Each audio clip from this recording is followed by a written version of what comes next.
Good morning, everyone. Welcome to the third BBA's webinar on the new accountability regime delivered in partnership with global law firm Linklaters. In our first webinar back in July, we covered the essential elements and the implications of the new regime. In our second webinar last month, we looked at the impact of the new regime on foreign banks. Today, to discuss where banks are and where we need to be to meet next year's regulatory requirements, I'm delighted to be joined this hour by Simon Hills, BBA Executive Director, Prudential Capital Risk and Regulatory Relationships at the BBA, and Kerwin Armstrong, Counsel for Linklaters in the Financial Regulation Group, Judy Hardy, Partner at FSTP, and Nick Bent, Head of Client Engagement at WorkSmart. Just before I hand over to Simon, I'd like to invite you to participate in this webinar in two ways. Firstly, by asking questions, and secondly, by participating in delegate polls throughout the webinar. If you have a question for the panel, you can wait until the end, but given the number of attendees we have on this webinar, I would suggest you ask questions at any time simply by clicking on the orange Ask a Question button on your screen, which is located underneath the presentation. Please note that when you ask a question, your name and your organisation is not disclosed to other webinar attendees. Secondly, to participate in polls, a pop-up box with the question will appear on your screen. Simply ask the question in the box and click OK. Before we hand over to Julie, Simon, would you give us an update from a BBA perspective on where member banks are now? Sure, thanks Phil, and welcome everybody to our webinar this morning. It's good to hear that so many of you are joining us. I think more than 100 different banks are on the call this morning. I lead the BBA's work on the senior managers regime, or individual accountability as I think the regulators prefer to call it. And from my mind, that's what it's all about, individual accountability. And I see this as an integral part of the banking industry, demonstrating to society in general that we have reformed the way we do business. We are improving our culture. I hope that many of you are already well down the road to compliance with the senior manager regime. I know from talking to you, many of you, that you are, and taking your plans to your December board meeting to get sign-off, and then going on to the Connect system to get the grandfathering process underway when we're all back from our Christmas holidays. And I should say, do sign into the Connect system. Your supervisors know, they are looking, they know whether you've signed in or not yet. So the first tip for me from this webinar this morning is do sign into Connect. So familiarise yourself with what it is you're going to do, and do that if you haven't done so already. That will keep your supervisor happy, and that's always a good idea. But I think it would be a good idea now if we hand it over to Julie to take us into the bulk of the webinar. Julie from FSTP, over to you. Good morning, everybody. Thank you very much for that, Simon. Well, good morning and a warm welcome from myself to add Philip and Simon as we embark on this third webinar in the BBA's SMR series. What you're going to see in front of you now is the agenda that we plan to cover today. As always, it's action-packed, and we've only got 1 hour to complete all of the detail within it. However, the way that we're going to run this is we will hope to complete the detail of the webinar by about 11:40, giving us about 20 minutes to go through your questions and answers. And I can only add to what Philip said earlier. I'd really encourage you to ask those questions of us to keep the panel on their toes, but also to ask those questions that you haven't got anybody else to ask them to. But before we do that, and before we go into the meat of the presentation, what we'd like you to do is to do a bit of work for us. And what's going to happen now is I'm going to move on to a slide deck items that will ask you a specific question. Now, what should be happening on your screens now is that you're getting the opportunity to vote. So I'm raising a question with you, and I'll read it just in case your screens aren't up yet. We would like to know from you, on a scale of 1 to 5, with 1 being no progress made, and 5 being we've completed all of our preparation, we want to know how much progress have you made towards completing your organisation's responsibility mapping.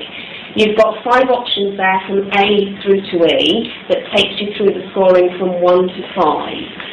So if I can give you a few seconds, you should be seeing that on the screen now. I'll repeat that for those of you that are just having a think about that, on a scale of 1 to 5, with 1 being no progress made and 5 being we've completed our preparation, how much progress have you made towards completing your organisation's responsibility mapping? What we're going to do now very shortly, Philip's going to be closing that vote, and we will be able to show you on the screen. This is anonymous, but you're getting a view from where your colleagues in the banking sector are, and you can benchmark yourself against them.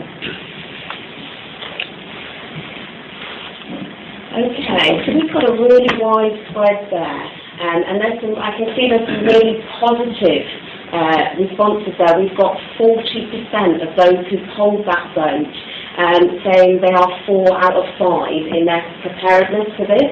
Simon, what's your view on that? I think that's very encouraging. I think we're where we recognise we need to be. This is not a minor piece of work by any stretch of the imagination.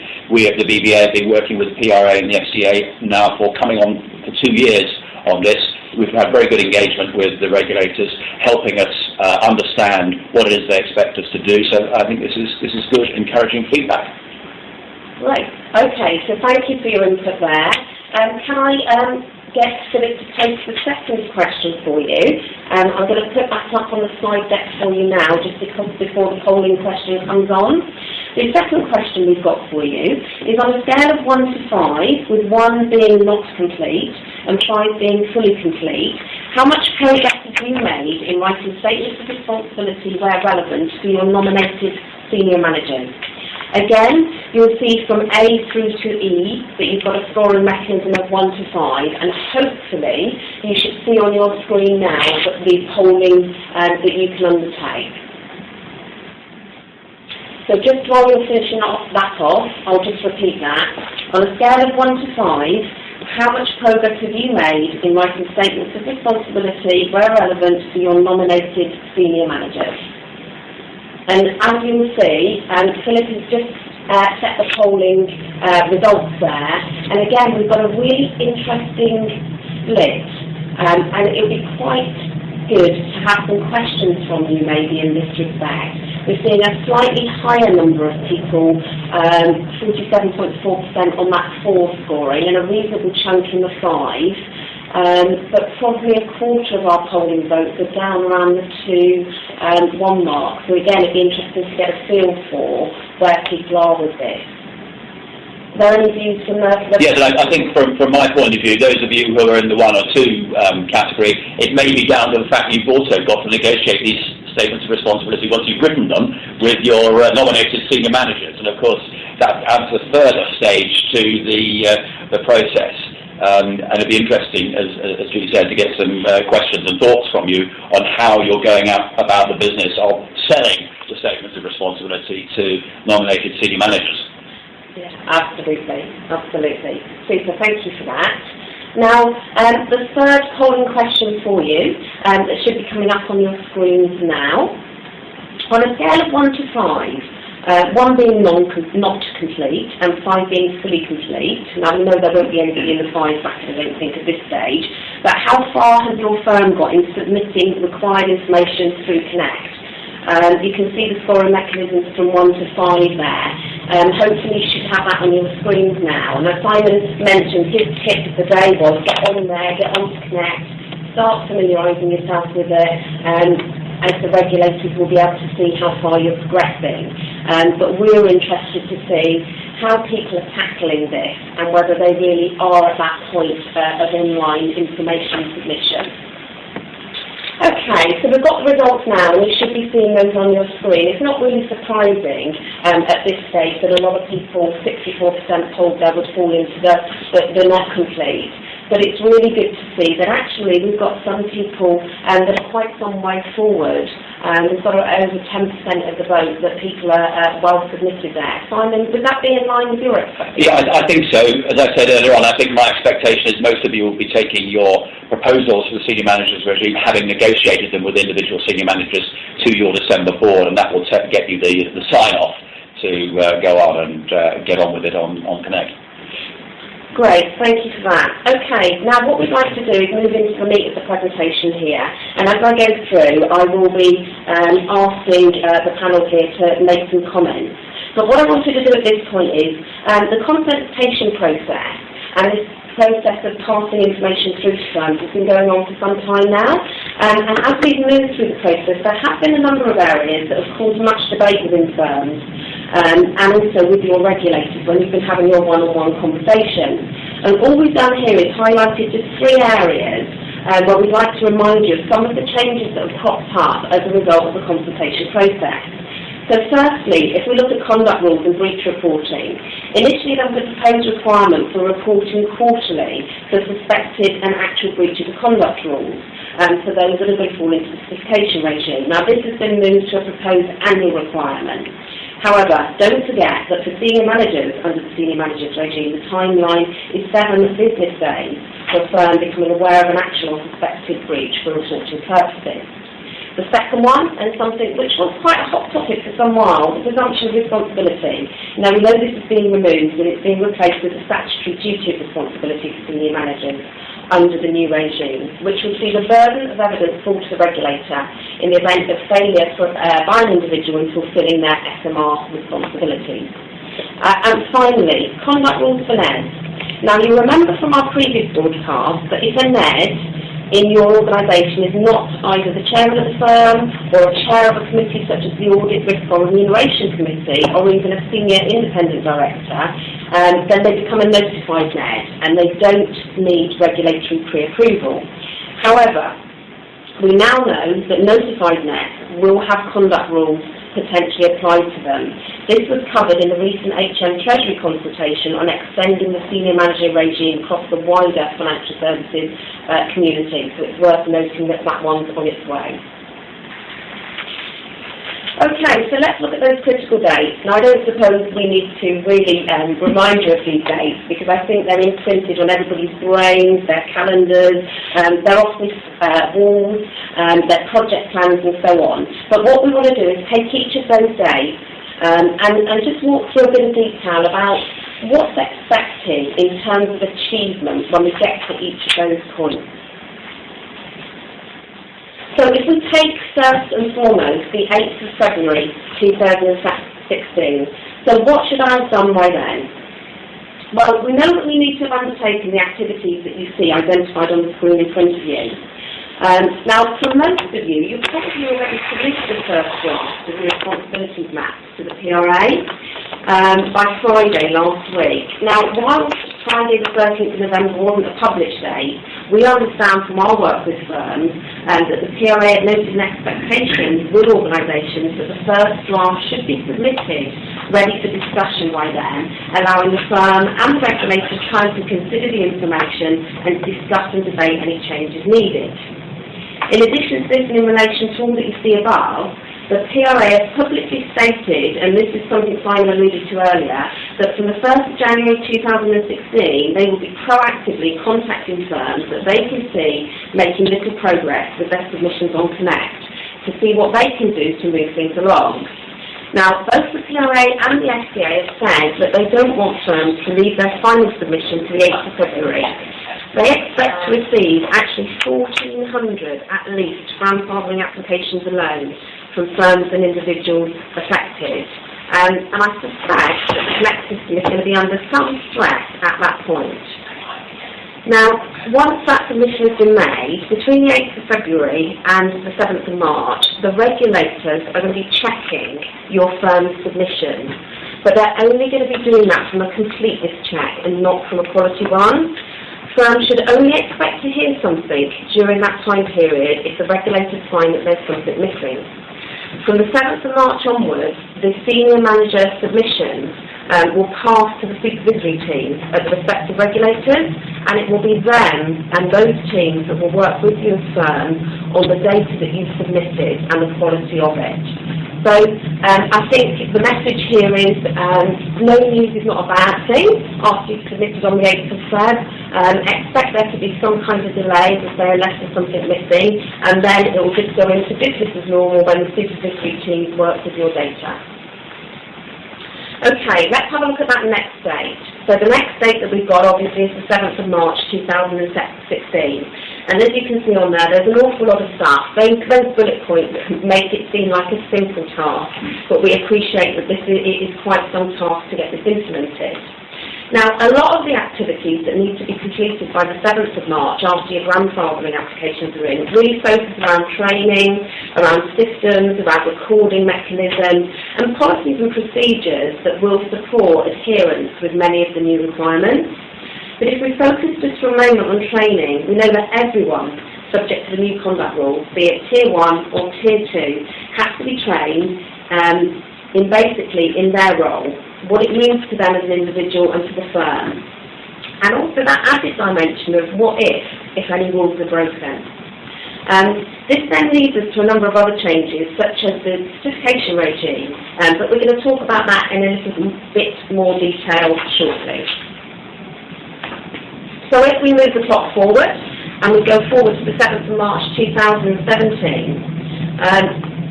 you'll have gone through this process where you'll have already identified all those other populations in addition to the senior managers and those under the certification regime that will have the new conduct rules applied to them.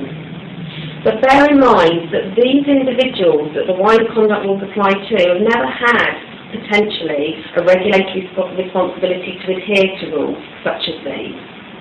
So then, there needs to be a focus on working out who needs what training, and again, what are the implications of failure, and what does that do to a firm's employment.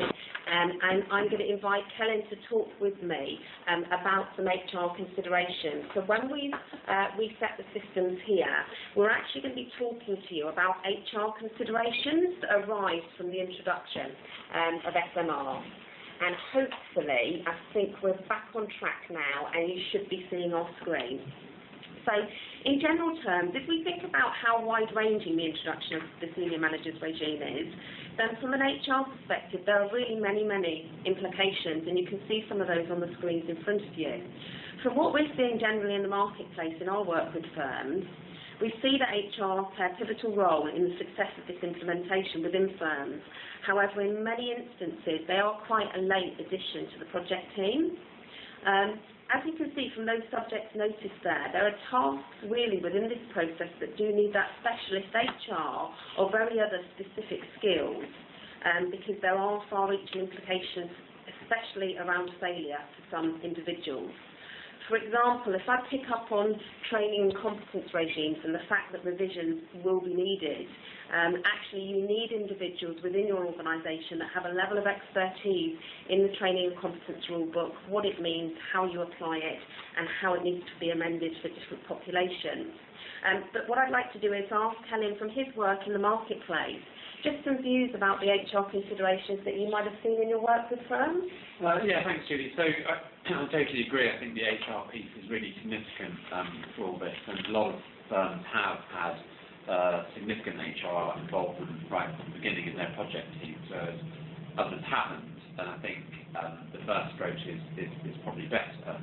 So I mean, some of the things are, some of the issues are on the slide. I mean, other ones I mentioned actually. There's a question that's been asked about it, so I'll touch on it a bit, is the rules, and that's really quite a heavy HR involvement to make sure all the right things are being captured from various parts of the firm. Just on brief reporting, because the question's been asked on it. So where we are, I think, is that the government and the bill that's going through Parliament will remove the statutory obligation on firms to report action and suspected breaches. Regulators, obviously we don't know exactly what the regulatory response will be to that. The PRA currently have a rule requiring firms to report breaches to senior managers and certified staff. Anecdotally, we hear that they're not intending to consult on that before the 7th of March. That rule will continue, at least initially. The SDA approach is a bit different in the rule, so they just have guidance saying how firms should comply with the statutory obligation that is now going, so they will have to tinker with that. I mean, my best guess is that we'll be left with the rule that is currently there in a slightly different form as the SDA rule book, which says that you have to report significant breaches of rules, but that gives firms a little bit more flexibility to decide what significant breaches are, and there's no reporting of suspected breaches. But to be honest, until they consult on that, it's not entirely clear. So other HR issues that have come up. Looking at reporting lines, because of all the management responsibilities map obligations to set these out, a lot of firms have been thinking about that, and actually, in particular, firms that are part of groups have been looking at their sort of local UK reporting lines and making sure that they are sufficient, and that the UK board or management committee for a branch is sufficiently empowered, and that may need to be reflected in HR records. Another thing, perhaps not quite so significant though, but something firms have quite lately been thinking about is their D&O policies, whether they need to be reviewed and assessed to bring them in line with the regime. That's super. Thank you ever so much for that. And firstly, can we just apologise for those people that are having audio problems? We have tried again to reset to try and make sure that everybody can pick up the stream on this. So hopefully everybody's back online and they can hear us. If you can't, if you can send a communication note via the communication system, and we can look at that again at this end. Okay, so just to close off on this section here, it's just some questions here for you to consider. There's nothing to be polled and there's nothing to vote on, but we're just leaving you with a few questions to have a think about with regards to some of those HR type issues that you're going to come across as a result of the implementation here. Now, what I would like to do is just move on to the certification regime, and we've mentioned it a bit here. Now, we know that the introduction of this notion of certification within SMR is driven from the desire to introduce more accountability, and Simon talked about that individual accountability at the start. Now, that's the focus within the banking arena, not only at senior management level, but across firms for individuals that fall into certain role types. Really, it's all about raising those standards in banking. So let's talk through what we know, and this is a bit of a recap for you. So we know that the certification regime will apply to all employees performing a role relating to a firm's regulated activities, and the focus here is about those activities that either pose a risk of significant harm to the firm in some way or to the customers it serves. And you can see on the screen there, a couple of areas that will be picked up under that. Now, if we look at the certification regime in a bit more detail, and I take you through this planning and implementation graph that you see here, we know that from Annex 5 in CP 1522 that you'll find on page 55, if you're not familiar with it already, it lists those 7 categories of functions as defined that come under the certification regime, and it covers things like individuals who have to hold certain qualifications for the role that they carry out, and also people that manage those individuals. Now, CP 1522 also consults on extending the certification regime further to certain types of individuals, and again you can reference that for the extension. Now, we now know that the certification is the responsibility of the firm. So, for those firms that used to register their CS30 with the FCA, we know that that will be no longer, and that those individuals will fall under the certification regime. And by now, firms, I'm sure, are well progressed in terms of what their certification regime looks like. Now, this notion of annual certification will be new for many. Now, those firms that have level 4 investment individuals, the Retail Distribution Review brought in a requirement for them to have annual statements of professional standing. So firms that have those types of individuals will be familiar with this annual process. However, this adds another layer of complexity, and it will actually bring in, possibly in large numbers for some firms, certain role types. We only need to look at mortgage advisors to know that firms will have to bring those into their certification regime. Now, there's one thing that really does need consideration here, and this is, what if, under your certification regime, an individual does not achieve whatever your standard is for annual certification? What does this mean to you, and what does this mean to them? It goes back to our earlier point around HR and the involvement that's needed with regards to this area. If we look at the final point here, let's consider somebody under the certification regime who supervises others. What if they fail to achieve that annual recertification? What does this mean for all of the people that they've provided oversight for? Again, it's a real challenge for firms to consider this wider application of this regime. Again, we've got some more questions for you, which I won't go through now, but they're just things for you to consider with regards to your regime and actually looking at what you need to do within your organisation. Now, if I move on to the conduct rules, we've talked about this before in the previous webinar, so I won't spend a huge amount of time here, but you can see up on the screen some of the detail here. We know that the statements of principle for approved persons is going to be replaced in banking, and we'll get this new two-tier set of conduct rules, and they'll apply more fully in firms. So we know that there's a much wider application to other banking staff, with a few notable exceptions, such as people like catering and facility staff, but there is full detail of that within the consultation papers that have already been issued. But if we think for a moment just about the 7th of March 2016, and set aside the wider banking population and think about the conduct rules and the training. We've got a number of key areas here. So your senior management function holders, people that are going to hold it, people that are coming into role, and people that fall within that certification regime. These people need to be ready to go on the 7th of March 2016 with training that is relevant to the role that they undertake within a firm. So we see that obviously as quite a challenge for firms. Now, if we look at this topic in a bit more detail and the challenges that we think exist, you've got different training requirements for different populations, in that some people will have their Tier 1 conduct rules that apply to them, and some will have Tier 1 and Tier 2. So you've got this issue around all of these different populations that have different needs.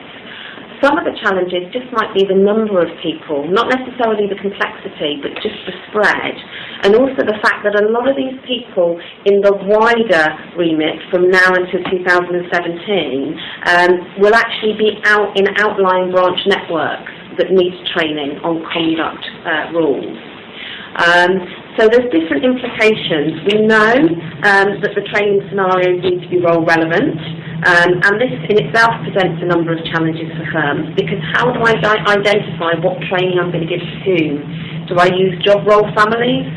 Do I use something different? It's something really that it would be interesting to hear your views on through the Q&A session. But we've also just want to touch on those and think about your non-executive directors.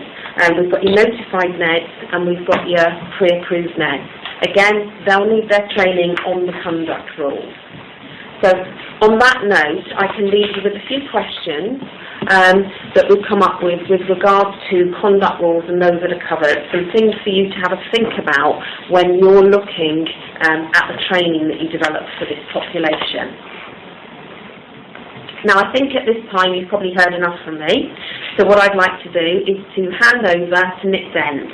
Now, Nick's the Head of Client Engagement at WorkSmart Solutions.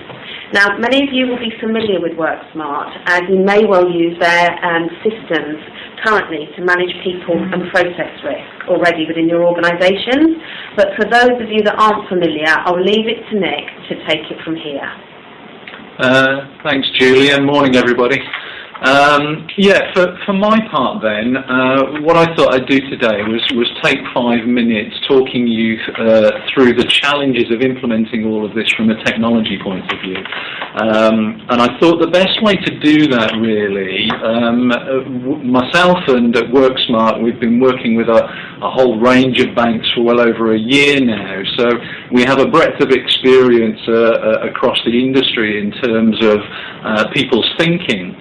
So what I thought I'd do with you today is share with you a little bit of what we've seen in terms of how people's journey is going through that decision-making process of how they implement some of this stuff. So I'll take you through a view of what people have considered so far, what people are starting to realise now, and I think our view of what might happen into the future as well. So if we start with what has happened to date, I mean, needless to say, and rightly so, people are concentrating on the imminent deadlines of March of next year and the challenges involved in senior managers' regimes and the management of those in terms of the processes. Now, what many of you will recognise here is kind of a typical view that people have assigned project teams and steering committees to look at the challenges of how they manage this. And needless to say, a lot have recognised that a lot of these processes are already being managed by systems and procedures within the business already. And that's kind of fine, I suppose, at a high level, or when you first look at the challenges of this.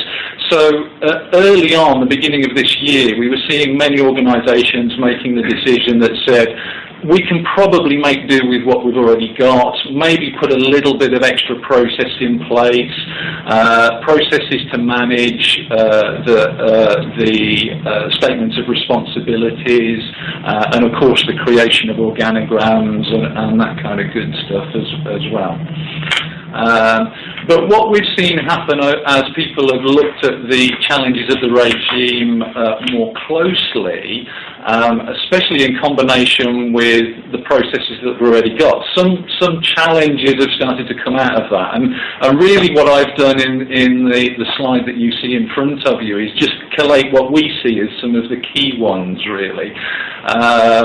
In terms of implementing the right foundation of solution to manage this regime going forward. So not only the senior management regime itself, but moving then into certification, of course, and then into the volume challenge of managing the majority of your colleagues when conduct rules kick in. So the challenge of clear lines of sight, unlocking routes of communication through the business, providing MI, and of course all the risks and roadblocks involved in doing that, when you consider the difference between doing this in one consolidated place or managing a number of different systems. And I guess a great example of the kind of challenge that we've seen in there, just to illustrate this a little bit and bring it to life, I was with a bank just recently, and just for example, they started off, when we first started talking to them, by saying, well, no problem, we have our approvals process, our fitness and proprietary bit covered off. We manage that by a function within the HR team internally. And then some weeks later they came back to us and said, well, actually, we've had a look at that, and we do a good job up front. We do all the checks, we collate all the information. Part of what we do is even reviews and sign-offs and attestations as part of that internally as well. But what the steering committee didn't realise at that time was that system is purged of all data 6 months down the line. So I guess there's a great example of a gotcha if you go down the route of managing things with existing systems. And that applies across the piece. So I guess my message today is get it right for the senior managers, and the rest will follow on. And what I mean by that is if we move on to the next slide. Have we? Yeah. Sorry, we're just. I think it's just reset itself. So what we'll do is we'll move through the slides. We'll move through. If you just click through the slides, then Julie. Yes. That was slide number 23. 24. Yeah, these are the ones we've spoken about already. So just moving on to the next one. Here we go. Yeah, so we looked at this earlier and the challenge of the senior managers regime, and of course a lot of that translates into what you would have to do for certification as well, but probably with a slightly larger population. And of course the real volume challenge comes when conduct rules kick in, and that's when the technology challenge really starts to come to the fore in terms of the procedures and processes that you've got in place at that time for managing both the volume, but crucially unlocking the oversight, the lines of communication, the channels of remediation and investigation across the whole piece. And this statement about individual accountability, for me, not only resonates or should resonate with the senior managers within the business, but right the way through the organisation. So I think going forward, we even see this translating into reviews about how people manage their training and competence, detailed analysis of individual capability and delivering back focused coaching and training actions, and of course also considering the experience, the customer experience in that analysis as well. So I guess what I'm saying here in this slide is the importance of getting it right up front both protects you from the point of view of having robust processes initially, but what you've also got to consider is what's going to happen in the future, how this is going to grow in terms of a challenge over the next couple of years. So in terms of what technology can deliver for you and why you should consider a technology solution, I mean, what I've done here is actually just share a picture with you of one of the key reports that's produced from our system. But just as a point of illustration, really, in terms of what our system does and what technology can do for you if you look for a dedicated system. And here you can see what is essentially a high-level report, a summary report that covers the whole gambit of processes. And as you might expect, what this allows you to do is then drill into that information, analyse it, and crucially, from my point of view, give you the opportunity to interact with the system. So bridge the gap that exists between the MI and activity, create calls to action that are driven, recording the audit process as you go, so you've got all of the information in one place. So in terms of technology and what it will deliver for you, essentially getting the foundations right now, getting robust processes in place that not only address each one of the individual challenges, but more of those rounded challenges of oversight and creating MI in a way that mitigates the risk, prevents undue cost and effort, and frankly saves you a great deal of pain and stress. For us, that's what we are working with banks to deliver now, and we think that that's what you should be considering as part of this process yourselves.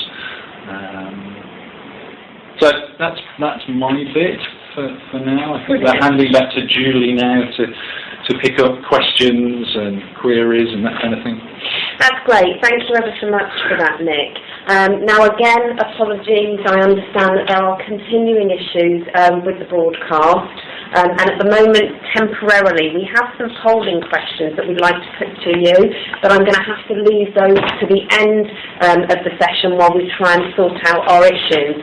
So what I think we're going to do at this point is thank you so much for all of those people that have popped some questions online for us. And with the help of Simon and Kellen, hopefully we're going to discuss a couple of these things that you've raised with us. So we have one question that's come in, and it's with regards to criminal records check and the expectation around whether we should be doing those for our senior managers or not in terms of evidencing their annual S&P, and I just wonder whether anybody's got a view on that. Yeah, I don't think the expectation is to do an annual criminal records check for senior managers. It is the expectation that firms will do that for an incoming senior manager when they are applying for that role. But I don't believe the regulators expect people to do that every year. Okay, that's great. Thank you. That would be quite onerous, I guess, for firms to do that from a systems point of view. Super. Thank you.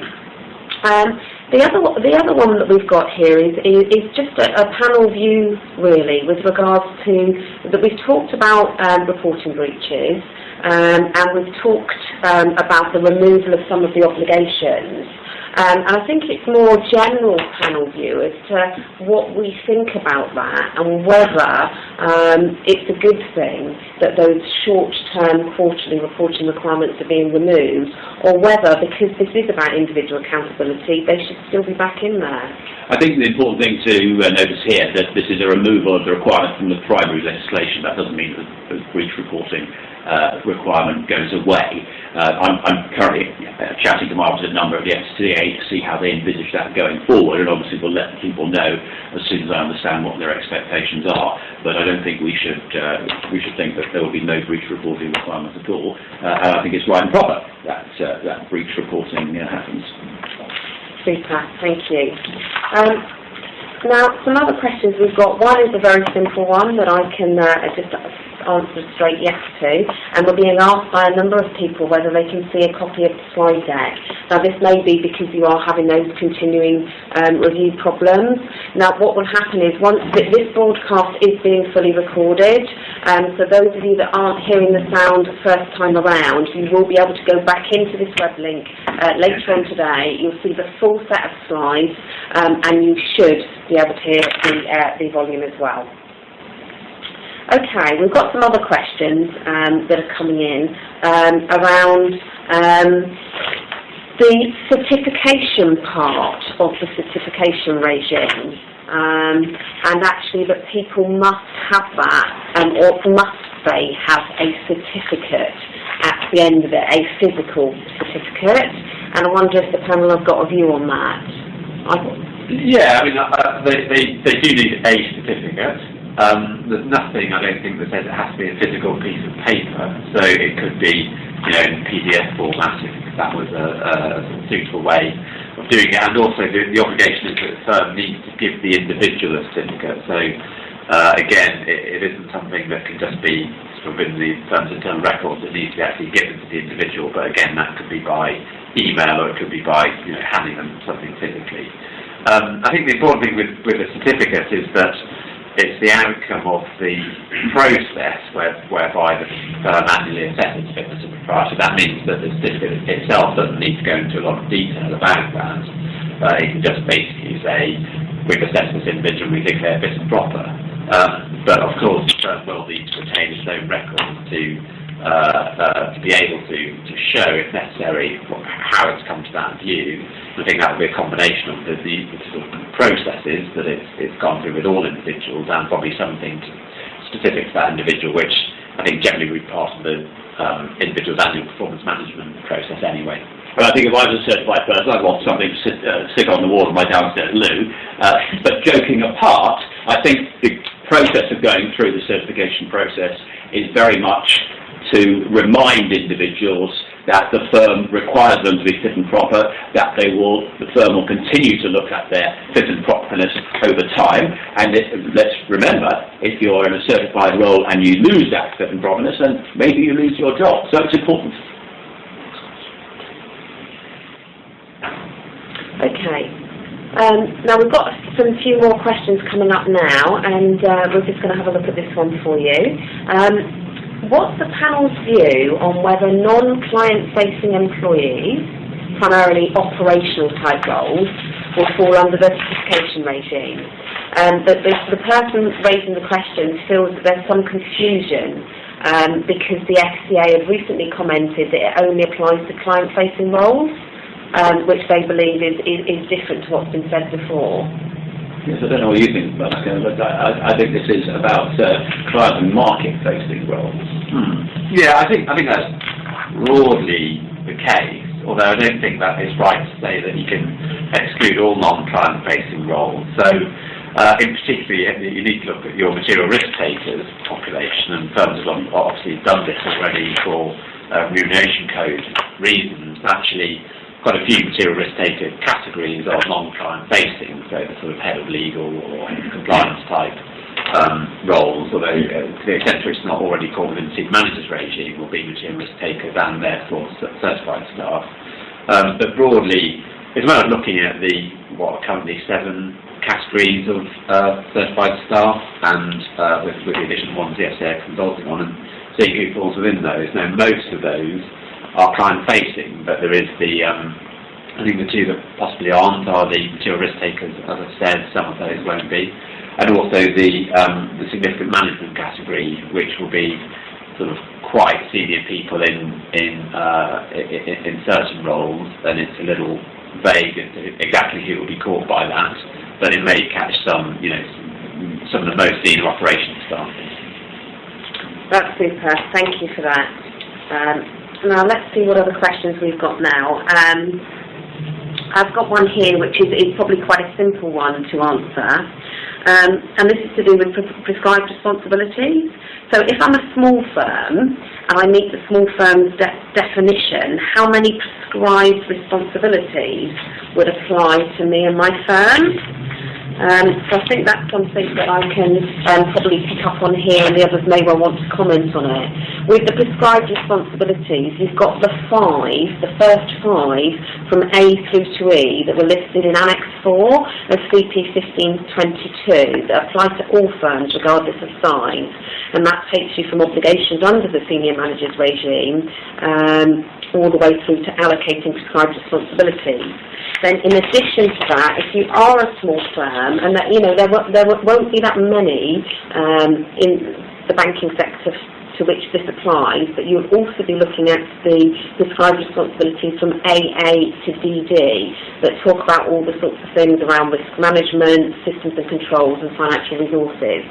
So if you are that small firm, then the answer is 9. It's 9 prescribed responsibilities, as I say, that we pick up in that annex. And I must say, I would take advantage of the fact that there are only 9 and not seek to expand the number of people in the regime, or indeed not let your non-executive directors encourage you as project leads to expand the senior managers regime. Because if you're a small bank like that, you have only limited resources. I think you should keep it as narrow as possible, and that's certainly the FCA and the PI's expectation as well.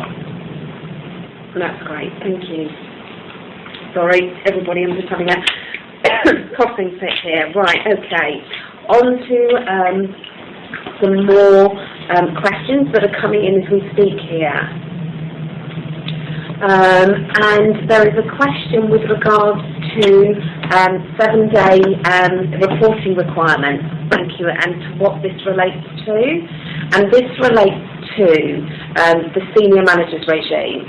So think about the managers that are holding a senior management function, and think about if there is a actual or suspected breach in terms of their conduct in respect to carrying out that role, and then you've got that 7 working day reporting requirement that exists with regards to your obligations. Can I just add a few points to that, Julie? So it also actually applies to the PRA certified persons, not the FCA ones, so just the material risk takers. The current position is that the PRA are not planning to, as I understand it, reconsult on that before March. So even though the statutory position has changed a bit, that obligation will still be in place on 7th of March.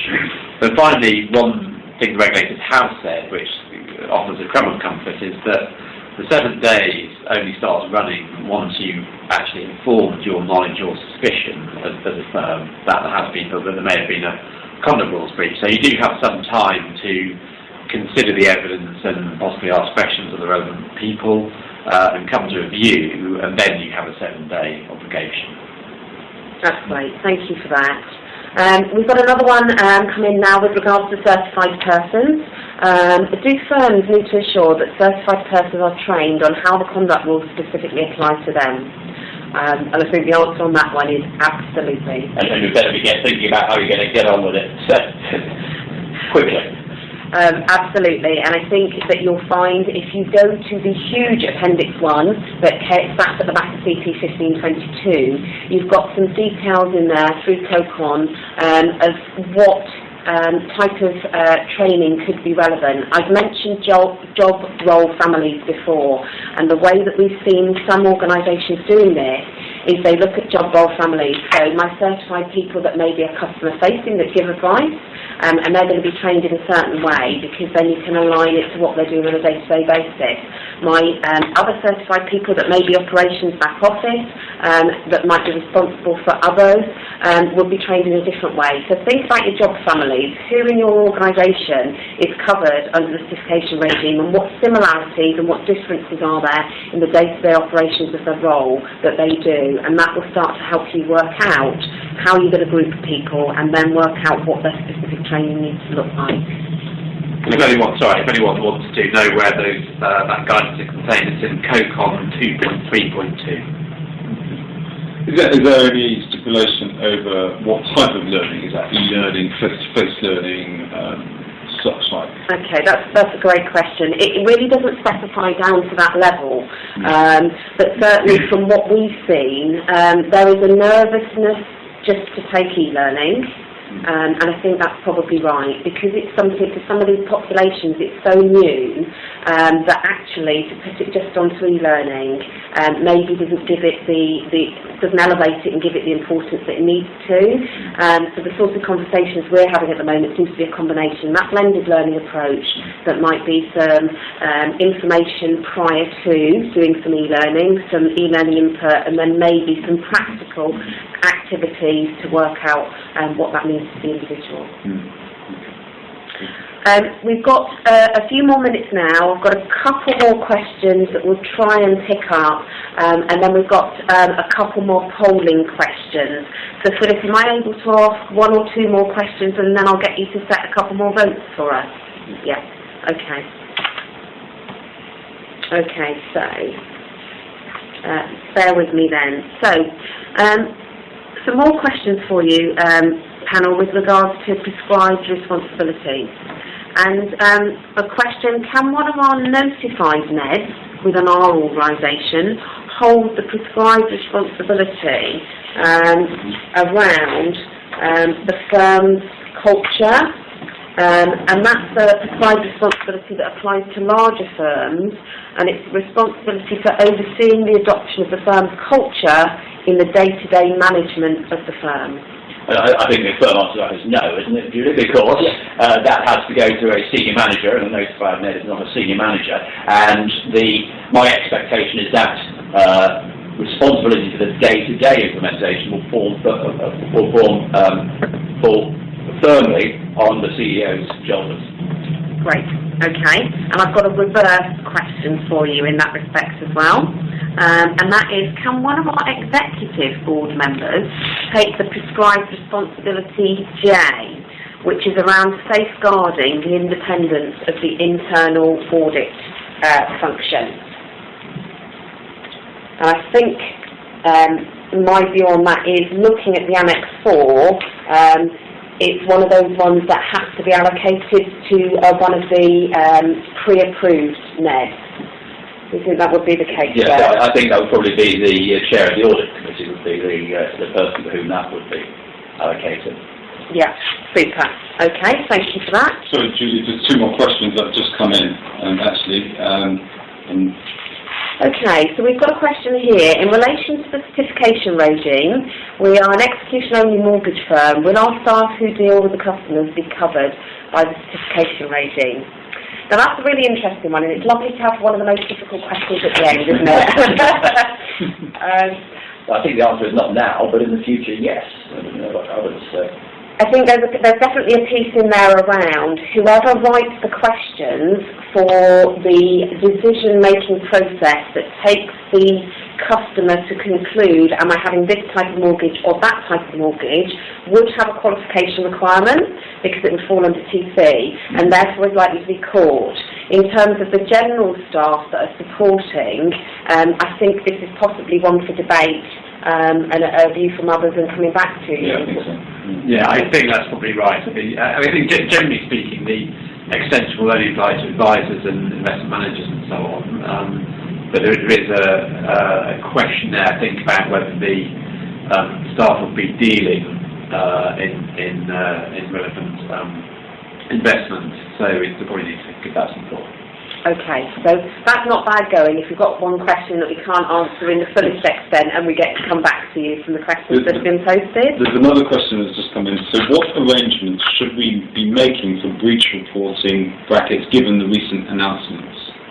I think it's a case of wait and see. I'm having discussions this week with my opposite number at the FCA to see exactly what they envisage, and I'll get back to people on that as soon as I know. And one that's just how far do you think the regulators expect that the certification regime will apply to outside the UK? That's been one of the most difficult and debated issues. So, broadly speaking, as you probably know, the certification regime applies to people outside the UK if they deal with UK clients.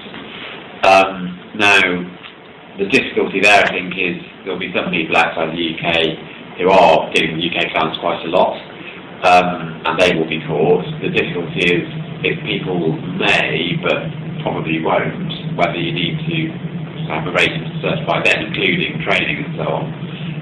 I think it's probably a question of degree, and you need to sort of consider how likely it is. I think if it's really very unlikely, then you probably don't need to.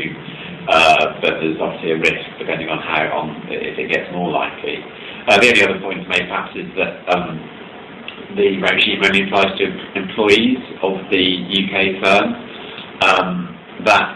You need to be cautious about that because the employee definition is very wide and includes people who are sort of subject to the direction or supervision of the UK firm, which will bring in some people like, for instance, remote bookers in an investment bank in particular, and so there's quite a lot of issues around that. Great. I mean, so the question, this is snowballing a bit, and we'll certainly have to address some of all the questions offline if we may. Please do send your questions in, and the panel have agreed to support you with replying to those questions after the webinar as well. Julie, do you want to just wrap up? Absolutely, and I wonder whether I can take this opportunity to just poll a couple more questions with you. I'm not sure that you're seeing this as a slide on the screen, but Philip is just going to set this question for you. On a scale of 1 to 5, with 1 being the least important and 5 being the most important, which of the following areas is the one where you believe your firm needs the most support? Now, you're not seeing the options on the screen here, so I'm going to read them to you. The first option is developing your firm's responsibility map. The second option is writing statements of responsibility.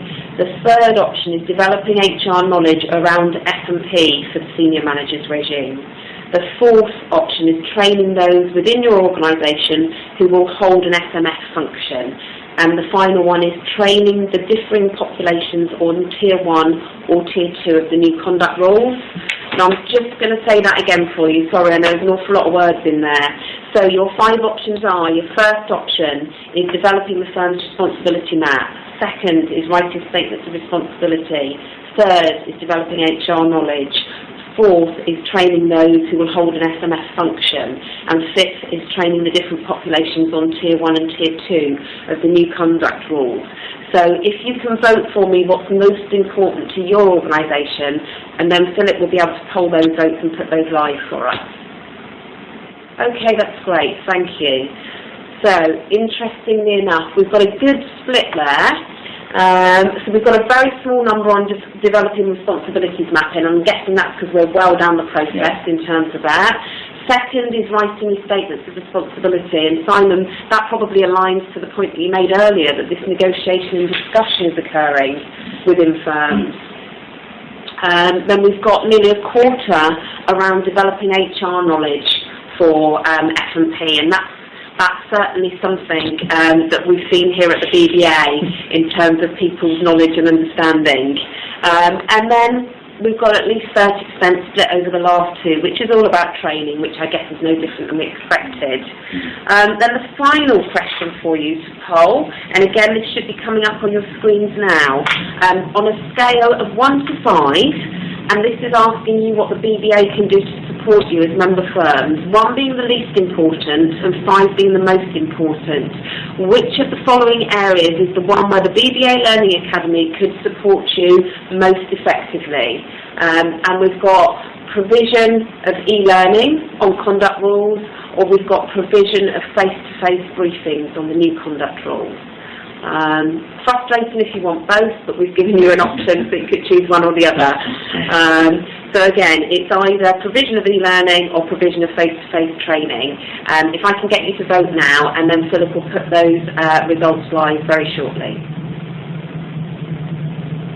So I think he's just waiting. I know there's an awful lot of you online. I think we've got over 230 people online for this webinar, so it's probably taking some time to collate this final vote. Okay. Wow. Okay, that's a lock, stock and barrel, 100% for the provision of e-learning on the new conduct rules. Okay, so that gives Philip, in his capacity as the Director of Learning here at the BBA, a great steer as to what you're expecting of him in the coming weeks and months. I think you mean headache, Julia.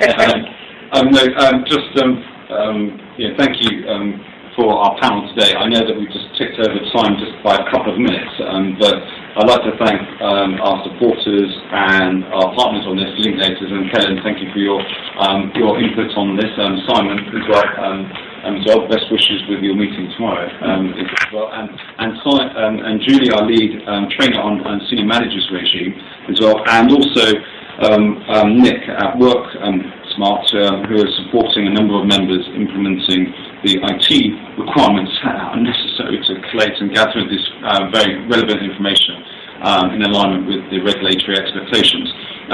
Thank you very much for attending. I do appreciate that some of you had to struggle with the challenges of IT on this, but I will make sure that this is pushed as an on-demand webinar accessible to yourself and your teams very shortly within the next 2 to 3 hours. So we will forward that over with the slide pack, and also keep your questions coming in, and I'll make sure that the panel will get back to you as well. Thank you for your time today, and have a good week.